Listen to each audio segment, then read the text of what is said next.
नमस्कार, मैं सुनीता कथा मंथन में आप सबका स्वागत करती हूँ। कथा मंथन में आज सुनिए अमृतलाल नागर जी द्वारा रचित कहानी प्रायश्चित।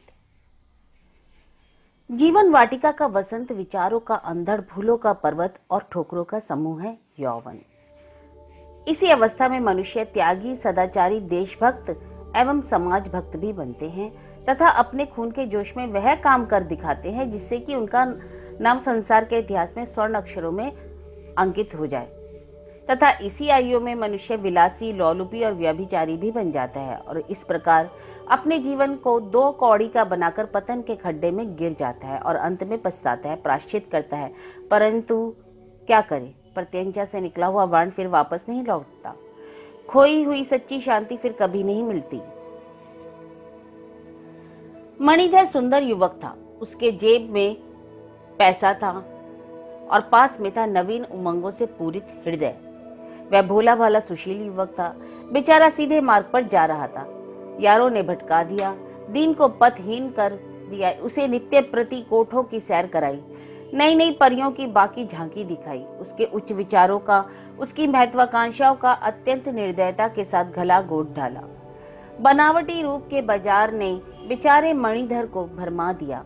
पिता से पैसा मांगता था वह अनाथालयों में चंदा देने के बहाने, और उसे आंखें बंद कर बहाता, गंदी नालियों में, पाप की सरिता में और घृणित वैश्यालयों में। ऐसी निराली थी उसकी लीला। पंडित जी वृद्ध थे, अनेक कन्याओं के शिक्षक थे, वात्सल्य प्रेम के अवतार थे। किसी भी बालिका के घर खाली हाथ कभी न जाते। मिठाई, फल, किताब, नोटबुक आदि कुछ न कुछ लेकर ही जाते तथा नृत्य प्रति पाठ सुनकर प्रत्येक को पारितोषिक प्रदान करते। बालिकाएं भी उनसे अत्यंत हिलमिल गई थी। उनके संरक्षणगण भी पंडित जी की वात्सल्यता देख गदगद हो जाते। घर वालों के बाद पंडित जी ही अपनी छात्राओं के निरीक्षक थे, संरक्षक थे। बालिकाएं इनके घर जाती, हारमोनियम बजाती, गाती, हंसती, खेलती, कूदती। पंडित जी इससे गदगद हो जाते तथा बाहर वालों से प्रेमाश्रु ढरकाते हुए कहा करते, इन्हीं लड़कियों के कारण तो मेरा बुढ़ापा कटता चला जा रहा है, अन्यथा अकेले तो इस संसार में मेरा दिवस भी ना कटे। समस्त संसार पंडित जी की एक मुंह से प्रशंसा करता। बाहर वालों को इस प्रकार ठाड़ दिखाकर पंडित जी दूसरे ही प्रकार का खेल खेला करते थे। वह अपनी नवयौवना सुंदर छात्राओं को अन्य विषयों के साथ साथ प्रेम का पाठ भी पढ़ाया करते थे, परंतु वह प्रेम विशुद्ध प्रेम नहीं, वरन प्रेम की आड़ में भोग लिप्सा की शिक्षा थी। सतीत्व का विक्रय का पाठ था। काम वासना का पाठ पढ़ाकर भोली भाली बालिकाओं का जीवन नष्ट कराकर दलाली खाने की चाल थी। पढ़ाई की आड़ में शिकार खेला जाता था। पंडित जी के आसपास यूनिवर्सिटी तथा कॉलेज के छात्र इस प्रकार भिनभिनाया करते थे जिस प्रकार की गुड़ के आसपास मक्खियां। विचित्र थे पंडित जी और अद्भुत थी उनकी माया। राय बहादुर डॉक्टर शंकर दयाल अग्निहोत्री का स्थान समाज में बहुत ऊंचा था। सभा सोसाइटी के हाकिम हुक्काम में आदर की दृष्टि से देखे जाते थे। उनकी थी एक कन्या, नाम था मुक्ता। हजारों में एक, सुंदरता और सुशीलता दोनों में। दुर्भाग्यवश वृद्ध पंडित जी उसे पढ़ाने के लिए नियुक्त कर दिए गए। भोली भाली बालिका अपने आदर्श को भूलने लगी। पंडित जी ने उसके निर्मल हृदय में अपने कुत्सित महामंत्र का बीजारोपण कर दिया। अन्य युवती छात्राओं की भांति मुक्ता भी पंडित जी के यहाँ हारमोनियम सीखने जाने लगी। पंडित जी मुक्ता के रूप लावण्य को किराए पर उठाने के लिए कोई मनचला पैसे वाला ढूंढने लगे। अंत में मणिधर को आपने अपना पात्र चुन लिया। नई नई कलियों की खोज में भटकने वाला मिलिंद इस अपूर्व कली का मदपान करने के लिए आकुलित हो उठा। इस अवसर पर पंडित जी की मुट्ठी गर्म हो गई और दूसरे ही दिवस मणिधर को पंडित जी के यहाँ जाना था। संध्या अत्यंत ही रमणीक थी। मणि ने उसे बड़ी प्रतीक्षा करने के पश्चात पाया था। आज वह अत्यंत प्रसन्न था। आज उसे पंडित जी के यहाँ जाना था। वह लंबे लंबे पग रखता हुआ चला जा रहा था कि पंडित जी के पापाल्य की ओर। आज उसे रुपयों की वेदी पर वासना देवी को प्रसन्न करने के लिए बलि चढ़ानी थी। मुक्ता पंडित जी के यहाँ बैठी हारमोनियम पर उंगलियां नचा रही थी और पंडित जी उसे पुलकित नेत्रों से निहार रहे थे। वह बाजा बजाने में व्यस्त थी। सहसा मणिधर के आ जाने से हारमोनियम बंद हो गया। लजीली मुक्ता कुर्सी छोड़कर एक और खड़ी हो गई। पंडित जी ने कितना ही समझाया, बेटी इनसे लज्जा ना करी, है तो अपने ही है, जा बजा, बाजा बजा। अभ्यागत सज्जन के स्वागत में एक गीत गा। परंतु मुक्ता को मुक्ता को अभी लज्जा ने ना छोड़ा था। वह अपने स्थान पर अविचल खड़ी थी। उसके सुकोमल मनोहारी गाल लज्जावश अंगूरी की भांति लाल हो रहे थे। अलके आकर उसका एक मधुर चुंबन लेने की चेष्टा कर रही थी। मणिधर उस पर मर मिटा। वह उस समय बाह्य संसार में नहीं रह गया था। ये देख पंडित जी वहां से खिसक गए। अब उस प्रकोष्ठ में केवल 2 ही प्राणी थे।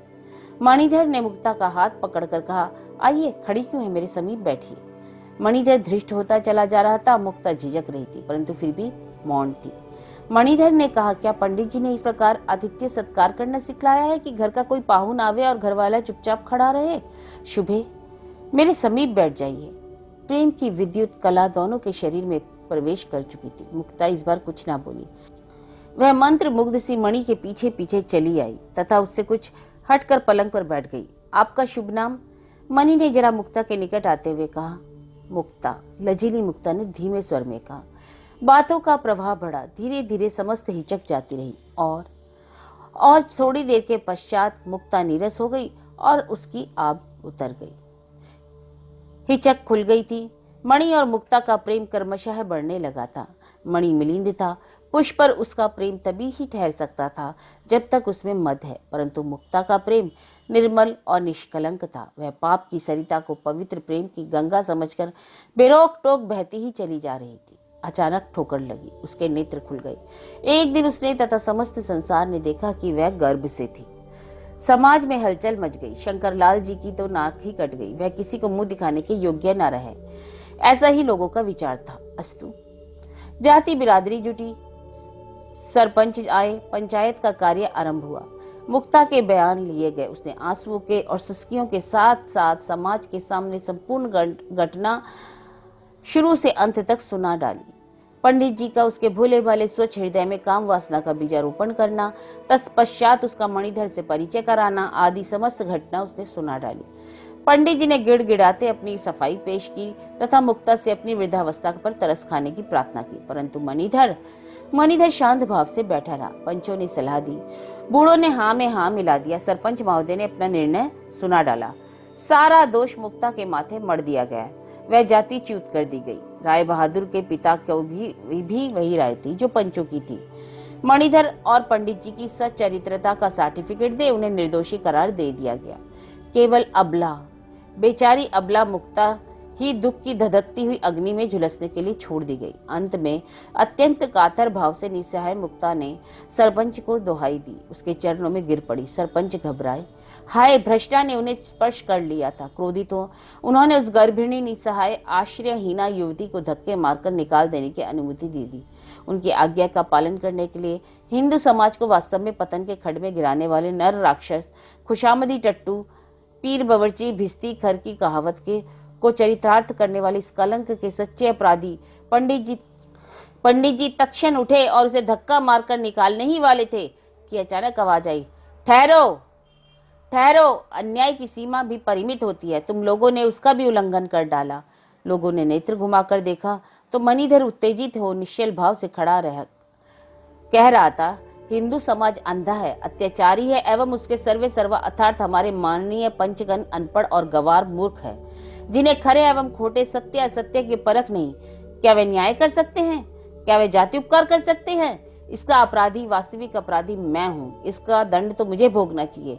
इस सुशील बाला का सतीत्व तो मैंने नष्ट किया है और मुझसे भी अधिक नीच है यह बगुला भगत बना हुआ नीच पंडित।